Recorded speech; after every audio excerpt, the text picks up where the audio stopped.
Ça a commencé un matin par un bisou sur la bouche en rentrant dans ma chambre alors qu'il partait au travail. Il ne l'avait jamais fait auparavant, donc j'ai ressenti quelque chose qui me paraissait pas normal, mais je n'arrivais pas à le formaliser. OK. J'ai parlé tout de suite à ma mère. D'abord, elle était furax, dans un état Contre tel. toi? Bah, justement, à ce moment-là, je me demandais si c'était à cause de moi ou de ce que je lui disais. Mais j'étais vraiment dévastée quand même parce que j'ai vu que ma mère n'avait pas agi.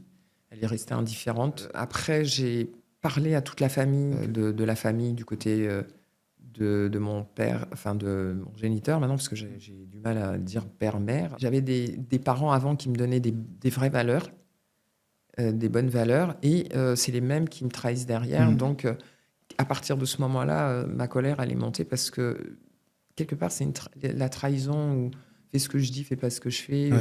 Et quand je revenais à l'INSEP, en fait, c'était mon oxygène. OK. De retrouver les filles, c'était mon oxygène. C'était le jeu, c'était ludique et j'y pensais pas. Et je pensais juste au sport, mes études, m'amuser. Voilà, Mmh. en fait, voilà, c'était un moment, une parenthèse, on va dire, enchantée dans ma Ouais. vie. Mais un jour, j'ai craqué. J'en ai parlé à mes entraîneurs. Donc, à partir de là, tout s'est enchaîné. Ils m'ont écouté, ils m'ont cru, ils m'ont soutenu. Et puis, à partir de là, j'ai compris que j'allais tout donner au sport D'accord. pour m'en sortir.